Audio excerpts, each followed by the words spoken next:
여러 가지 이유로 이를 뽑아야 하거나 노화위에 치아가 탈락하게 되면 우리의 일상생활은 불편함으로 가득해집니다. 음식을 충분히 씹을 수 없을 뿐만 아니라 외모에도 영향을 미쳐 심리적 콤플렉스가 생기기도 하는데요. 대다수 치아가 탈락한 경우라면 불편함이 더 클 수밖에 없습니다. 소화가 안 되죠. 음식을 제대로 씹지를 못하고. 잇몸이 함몰되니까 털리도 빠져요, 이게 또. 자연 치아를 쓸 수 없게 되었거나 이미 빠졌을 때 세균이 번식하고 잇몸병으로 악화하는 것을 막기 위해 최근 전체 임플란트를 선택하는 분들이 많다고 합니다. 예전에는 잇몸뼈가 약해지거나 없으면 임플란트 수술이 불가능했지만 이제는 전체 식립이 불가능한 환자도 전체 임플란트가 가능해졌다고 하는데요. 치아를 대체하기 위한 또 다른 선택, 전체 임플란트에 대한 모든 것을 김성원 원장과 함께 자세히 알아보도록 하겠습니다. 전체 임플란트는 사실은 예전에 틀니를 쓰시거나 아니면 안타깝게도 기존에 남아있는 치아들을 하나도 살리지 못해서 이제 임플란트를 어쩔 수 없이 해야 되는 경우가 있습니다. 근데 그렇게 되면 사실은 틀니는 뺐다 꼈다 이제 가철성이라고 저희가 하는데 그런 불편감도 있고 음식물을 또 틀니 사이에 음식물이 들어갔을 때는 잇몸도 좀 불편하기도 하고 그다음에 매번 뺐다 꼈다 해야 되는 또 그런 불편감도 있고요. 그다음에 결정적으로는 씹는 힘이 내 치아의 6분의 1 정도밖에 되지 않아요. 그러니까 강하게 씹고 싶어도 뭐 견고한 음식이라든가 뭐 육류 이런 것들은 사실은 질긴 음식들은 식사하기가 쉽지 않죠. 근데 그거를 이제 임플란트로 바꾸게 되면 그렇게 되면 굉장히 자연치보다 어떻게 보면 더 강한 교합력, 씹는 힘을 느끼게 됩니다. 예전에 틀니를 쓰셨던 분들도 아니면 잇몸이 안 좋아서 이제 전체 치아를 거의 발치해야 되는 상황이라 하더라도 임플란트를 제 위치에 맞게 적정량을 심어서 하게 되면 충분히 전체 임플란트로서 내 치아를 대신할 수 있는 그렇게 하는 방법을 이제 전체 임플란트라고 하겠습니다. 예전에는 전체 임플란트를 하려면 우선은 이제 뼈 이식이 충분하게 돼야 되고 그렇게 되려면 뼈 이식 술식 과정이나 이런 것들이 굉장히 복잡 다단하게 되고 기다리는 시간도 있고 그랬었습니다. 그래서 예전에는 뭐 상악동 거상술이라는 것도 굉장히 하기 어려웠었고 그다음에 뭐 보통 이제 뼈 이식이라고 말을 하면 수평적으로 하는 것들을 골폭을 넓히는 방법들을 얘기하는데 지금은 기술이나 아니면 재료들이 워낙 발전했기 때문에 수직적으로도 충분히 올릴 수도 있고요. 그렇게 되면 예전에 뭐 임플란트를 했을 때 잇몸뼈가 부족해서 뭐 치아 형태가 약간 자연 치아하고 다르게 형태가 되거나 아니면 부족한 부분이 보였다면 지금은 여러 가지 뼈 이식술 또는 잇몸 이식술 또한 아까 말씀드렸던 상악동 거상술 등등을 바탕으로 해서 지금은 거의 자연 치아하고 준하게 이렇게 만들 수가 있습니다.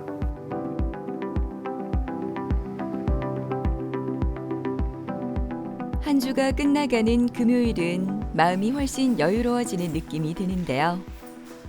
박지태 씨도 한결 안정된 표정으로 진료를 기다리고 있습니다. 원래 치료를 받던 치과에서 임플란트를 할 수 없다는 이야기를 듣고 절망적인 심정으로 이곳을 찾았다고 하는데요. 잇몸 질환이 심해가지고 그동안에 그러니까 위에 어금니 양쪽 2개씩 빠진 상태로 있다가 이제 보철을 해가지고 틀니를 하고 있는 상황에서 이제 잇몸이 질환이 심해지니까 아래까지도 어금니까지도 흔들리고 이러다 보니까 그러고 또 제가 또 치열이 안 좋다 보니까 아래 앞니까지 흔들리고 이렇더라고요. 가장 힘든 게 소화가 안 되죠. 음식을 제대로 씹지를 못하고 그러고 제가 나물 반찬이라든지 고기 같은 것도 참 좋아하는데 그걸 못 먹고 제일 불편한 게 야채를 제대로 못 먹었어요. 이제 너무 많이 흔들리고 너무 아프니까 음식을 도저히 이제 섭취하기가 힘이 들더라고요. 그래서 이제 주위에 알아봐가지고 잘한다 해가지고 왔는데 일단은 여기를 선택하게 된 원인은 안 아프게 한댔어. 제가 약간 특이 체질이 있어가지고 옛날에 아래쪽에 신경치료를 할 때 마취가 제대로 안 돼가지고 그러니까 마취가 한 20분 만에 깨버리니까 너무 고통스러웠다고 해요. 그러니까 원장님한테 이제 제일 먼저 중점으로 물어본 게 안 아프게 할 수 있느냐. 그러니까 안 아프게 해준다더라고요. 정말로 안 아프게 해주셨습니다. 진료를 받기 전 엑스레이 사진을 찍으러 가는 지태 씨. 파노라마 엑스레이는 구강 내 전체를 한 장의 사진에 담아내는데요. 치아의 상태와 배열, 교합 관계 등을 한눈에 살펴볼 수 있습니다. 양쪽 어금니가 없어 많이 힘들었던 지태 씨는 교합에 문제가 생겨 임플란트를 진행하게 됐는데요. 지금은 어떤 상태인지 궁금해집니다. 안녕하세요, 박지대. 예, 안녕하세요. 잘 계셨어요? 예, 덕분에 잘 있었습니다. 얼굴 좋아하신 것 같은데? 아유, 좋아하시죠? 한번 해보시죠. 박지태님 같은 경우에는 잘 아시겠지만 처음에 어금니가 제 기능을 못했었단 말이에요. 그렇죠. 그래서 요번에도 한번 경험해 보셨지만 어금니로 제대로 씻게 되면서부터 이제 욕심을 쫓으면 어떻게 돼? 이쪽에 이제 턱이 불편해진다. 어금니 쪽에 제가 너무 힘이 과해지지 않도록 주기적으로 체크해 갖고 근육량이 좀 과하다. 이렇게 되면 보톡스를 맞거나 해서 힘을 좀 조절하는 거고, 그래서 처음에는 시작할 적에 너무 딱딱한 음식, 질긴 음식을 좀 피하는 게 좋겠다.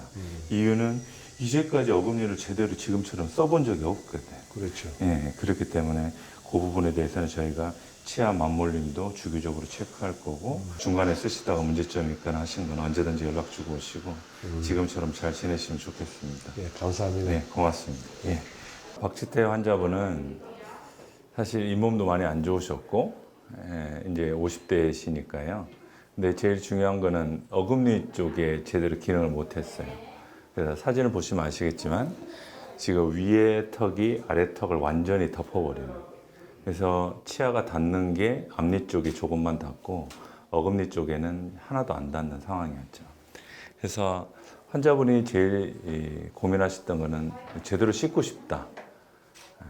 제대로 씻고 싶다가 제일 큰 고민이었고, 근데 사실 아래쪽의 치아를 이렇게 전부 다 발치하고 하기는 쉽지 않은 결정이었는데, 이제 어렸을 때 만약에 교정 치료를 하거나 했었으면 충분히 좀 그럴 가능성이 있었겠지만, 이미 이제 50대 후반이시고, 그 다음에 잇몸도 많이 안 좋아하신 상태고, 그 다음에 아래쪽에도 여러 치아들이 보철물이 되어 있고 한 상태였기 때문에, 그렇게 하기 위해서는 과감하게 정리를 해서 발치를 하고, 그 다음에 임플란트가 없다면 다른 방법을 한번 고려해 보겠지만, 자기 치아를 대신할 수 있는 임플란트가 있었기 때문에 충분히 치료 가능하다고 말씀을 드리고 이제 진행을 하신 데 케이스였죠. 사실 이 고민하시기 전까지 여러 치과를 다녀오셨고요.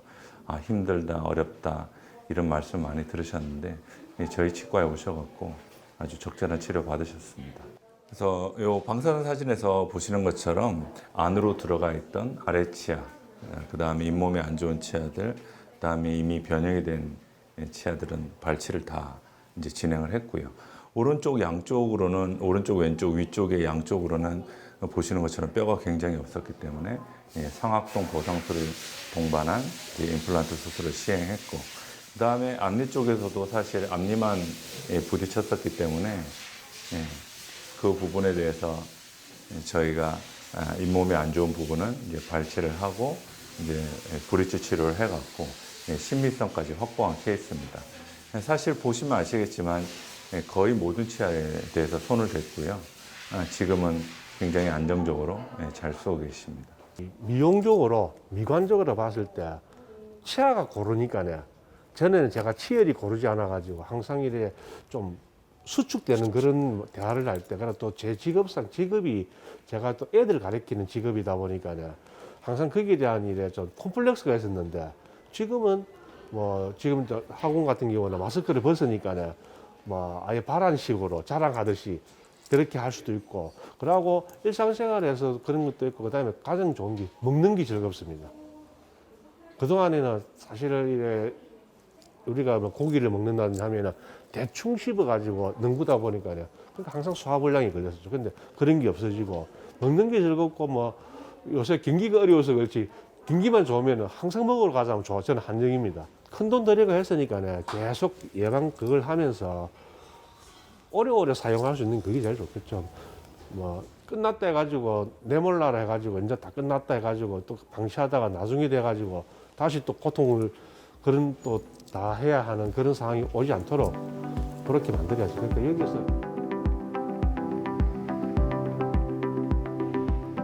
요즘 달라졌다는 이야기를 많이 들어 기분이 좋다는 이상문 씨는 임플란트 수술 후 표정이 밝아졌습니다.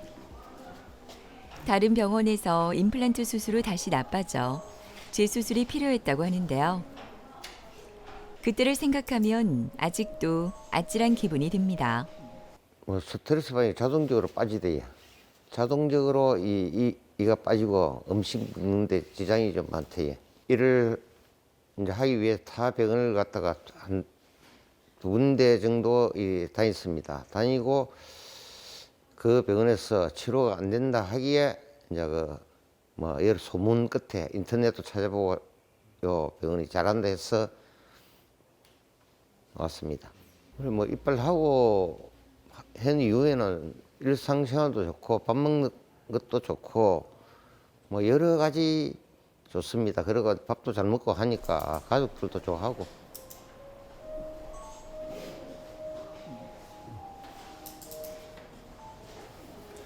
안녕하세요, 이상무님. 잘 계셨어요?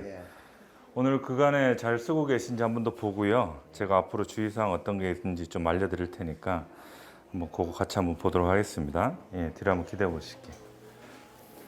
한번 해보시죠. 다 물어보세요. 물어보세요. 그렇지. 그렇게 물어야지. 다 물어보고. 그렇지. 이상문 환자분은 임플란트 치료를 받는 과정 중이셨어요. 타치과에서. 근데 이제 오른쪽 위에가 상악동 고상수를 하기에는 뼈가 너무 얇다.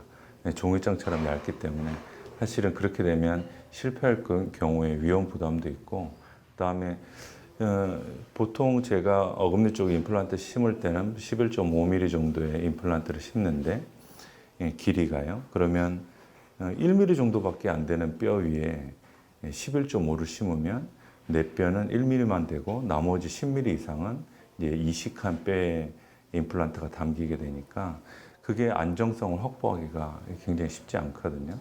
실패할 가능성도 높기 때문에. 그래서 그 치과에서 치료 받으시다가 이제 치과 의사분께서 정중하게 그러면 여기 가보시면 충분히 할 수 있을 거니까 가보시라 하셔서 이제 저희 병원에 임플란트 치료 중이신데도 불구하고 이제 의뢰된 케이스입니다.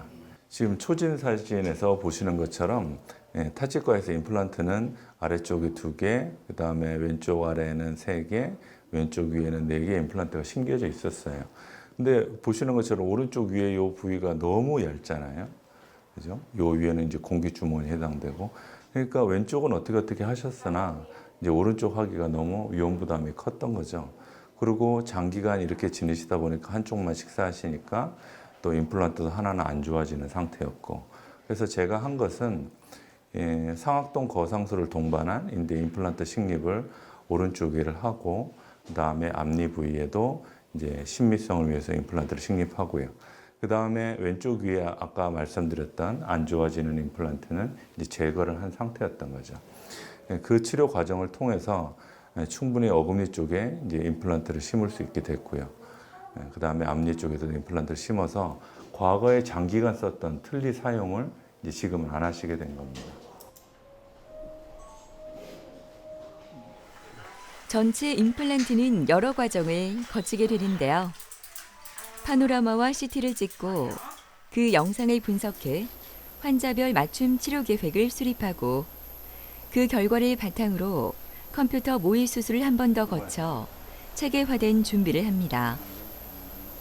모든 준비가 끝나고 나면 임플란트 수술, 잇몸뼈나 잇몸이 부족한 환자들을 위한 뼈 이식술, 잇몸 이식이나 성형술 등의 고난도 수술이 진행되고 난 후 자체 기공소에서 환자의 개별화된 데이터를 이용해 알맞은 보철물을 제작하고 환자에게 장착하면 모든 과정은 끝이 납니다.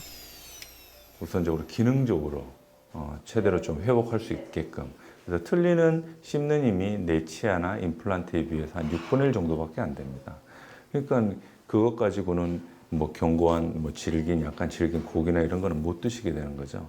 그래서 충분히 그런 고기를 드실 수 있도록 임플란트가 기능적으로 해야 되고, 그 다음에 앞니 부위에는 보통 장기간 틀니를 쓰시게 되면 이게 잇몸뼈가 많이 흡수가 됩니다. 그래서 쉽게 저희가 비유하면 종이장처럼 얇다고 이렇게 표현하는데, 잇몸이 겉에는 이렇게 있는 것처럼, 뼈가 있는 것처럼 도톰하게 보여도 실질적으로 열어서 실제로 보면 잇몸뼈가 굉장히 얇게 된 경우가 많고요. 그러면 신미성을 확보하기 위해서 앞니 임플란트도 또한 해야 되는데, 그러려면 제일 중요한 거는 임플란트 주변에 뼈가 견고하게, 그 다음에 안정적으로, 그 다음에 내 뼈처럼 기능할 수 있는 뼈 이식을 제대로 하는 게 가장 중요한 거라고 할 수 있겠습니다.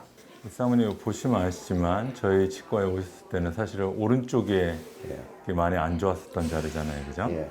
여기 보시면 왼쪽에가 뼈가 거의 뭐 종이장처럼밖에 안 남아 있었단 말이에요. 예. 그걸 제가 이제 뼈 이식을 우선 했고, 그거 바탕으로 이렇게 이제 임플란트를 심은 거죠.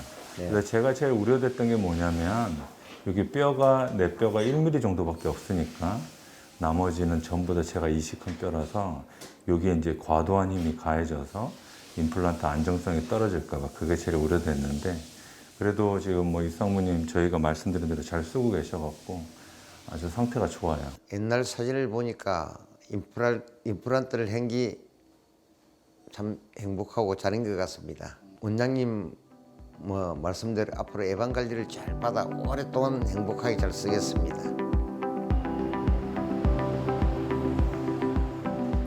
이른 아침을 먹고 집을 나선 서원원 씨는 함양에서 부산까지 치과를 다니고 있습니다. 오늘은 평소보다 더 늦게 도착한 것 같아 서둘러 걸음을 옮기는데요. 그래도 요즘은 이가 아프지 않아 어떤 상황에도 조급해하지 않습니다. 진료를 기다리고 있으면 처음 이곳을 방문했던 때가 떠오른다고 하는데요.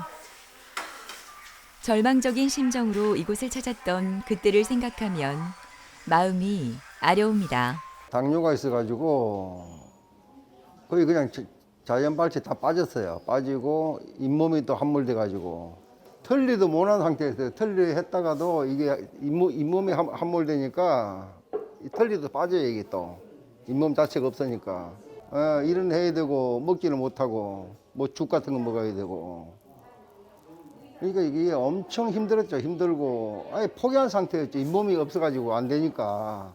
근데 다른 데 서울에 2군데 다녀봤고요. 이제 소개로 내가 아는 데가 없으니까 소개를 갔었는데 견적 자체가 엄청나더라고요. 몇 천만 원. 단위가 엄청 높아요. 이게 아주 상상 못할 정도 높고 금액적으로도 부담도 못했고, 그러기를 몇 개월 거의 1년 정도 지났죠. 이제 지나고 먹지 못하고 대인관계 못하고 우울증 오고. 그럼 이제 아들이 큰애가 소개를 이 병을 왔어요. 이 병은 이제 이사 오기 전에 왔는데 그때 긴가민가 했어요. 여기 와도 몇 군데 하도 많이 다녔으니까 긴가민가 했는데 원장님이 그러다 막 자기 믿고 한 바퀴 보라고 그러더라고. 그래서 그냥 맡긴 거예요. 그냥 내가 뭐 기술적인 것도 모르고 맡긴 건데 결론은 뭐 잘 됐어요. 진료를 받기 전 원원 씨가 들린 곳은 바로 구강 예방센터입니다. 임플란트 수술이 끝난 후에도 지속적인 관리를 철저히 해야 임플란트를 오랫동안 유지할 수 있는데요. 구강 내 세균 검사, 잇몸 검사, 임플란트 검사 등 종합 구강 검진을 하고 검진 결과를 바탕으로 개인 맞춤별 위생 관리를 한다고 합니다. 또한 임플란트 전용 스케일러, 에어플로우 등 첨단 장비를 사용해 임플란트 후 관리를 진행합니다.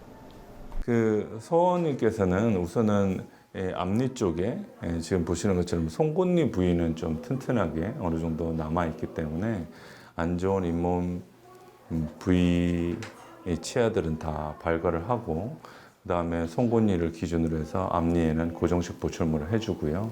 그다음에 양쪽 어금니와 위에는 이제 틀니를 벗기 위해서 9개의 임플란트를 심어서 이제 틀니를 완전하게 이제 벗게 되신 거죠. 물론 뼈 이식술하고 동반해서 이제 시행이 됐던 케이스입니다.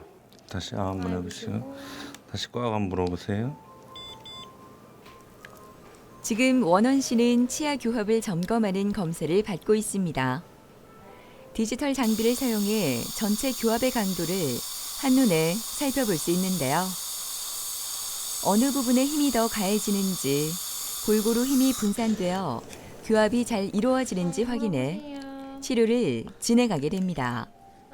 교합은 삶의 질적 향상과 가장 연결되는 부분으로 발음, 음식물 씹기 등 기능적인 측면에도 큰 영향을 미친다고 합니다. 임플란트는 어디까지나 저희가 내 치아처럼 쓰고 내 치아 다음으로 좋은 치아인 거는 맞지만은 반드시 아셔야 될 거는 기계라는 겁니다. 기계. 그렇기 때문에 그게 자연 치아처럼 자연스럽게 마모가 돼서 주변과 어우러지지 못하고 그게 강력하게 남아서 다른 치아를 망가뜨리지는 않는지, 그 다음에 그 교합력이 너무 셈으로써 주변 턱관절이나 아니면 주변 근육에 영향을 주지 않는지, 아니면 너무 교합력이 약함으로써 제대로 임플란트는 했는데 제대로 씹지 못하고 있는 건 아닌지, 이런 것들이 전부 다 임플란트 교합과 연관이 된 거죠. 겉으로 나와 있는 환자분들이 보는 임플란트 치아에 관련된 씹는 거에 가장 중요한 교합이기는 하지만 그게 나중에는 안정적으로 저희가 조정하거나 그 위치나 유지가 되지 못한다면 저희가 애써 힘들게 만든 임플란트 뿌리 부분이 나중에 이제 합병증으로 인해서 잃게 되거나 할 수 있기 때문에 그 과정은 굉장히 중요하다고 할 수 있습니다. 처음에 여기서 임플란트 다 하고 나서 나가가지고 뭘 먹었냐면은 깍두기 먹었어요. 깍두기 얼마나 먹고 싶었는지 아마 그 치과에 고시하신 분들 알 거예요. 그 심정을. 진짜 깍두기를 씹을 수 있는지. 설렁탕 치과 가지고 깍두기를 먹었다니, 깍두기를 제일 먼저. 그렇게 행복했어요. 좋았어요. 또 일 자체가 농사일이니까 힘든 부분에서 제대로 관리 못해 3개월에 한 번씩 여기 와서 무조건 관리를 해줘요. 그리고 관리가 안 되면 2달에 한 번씩 오라고 그러더라고 또. 믿고 있는 거지, 이 병원에. 그에 대한 지식도 없고, 오면 이제 관리 안 했다고 잔소리를 많이 듣는데, 이제 병원 믿는 거죠. 제대로 좀 관리 더 잘해줬으면 좋겠고, 지금 상태로. 뭐 더 이상 뭘 바라겠어요. 어느 치과에 가보시면 또한 임플란트가 불가능하다, 뼈가 없어서 너무 힘들다, 아니면 이런 경우는 할 수 없다 해서 포기하거나 낙담하시는 분들이 많은데 꼭 임플란트가 실패하는 것만이 아니고 불가능한 것만이 아니고 물론 대학병원에 가시거나 이렇게 할 수도 있겠습니다만 임플란트에 관련해서 경험이 많거나 아니면 거기에 대해서 관련 공부라든가 아니면 여러 가지 학문적 연만을 하신 분들, 그다음에 다양한 경험을 하신 분들이 주변에 또 계실 거니까 임플란트에 관련해서 너무 낙담하거나 포기하거나 하지 마시고 꼭 주변 분들에게 잘 물어보시고 그다음에 해당 주치의 선생님께 잘 확인하셔갖고 꼭 임플란트를 이용해서 치아가 없는 슬픔을 꼭 극복하시길 바랍니다. 건강하게 잘 사는 것에 관한 관심이 높아지면서 치아 관리에 대한 중요성도 더 커지고 있습니다. 치아 건강은 노년기 삶의 질뿐만 아니라 자존감 유지에도 중요한 역할을 하는데요. 건강한 삶을 위한 준비, 지금부터 해보시는 건 어떨까요?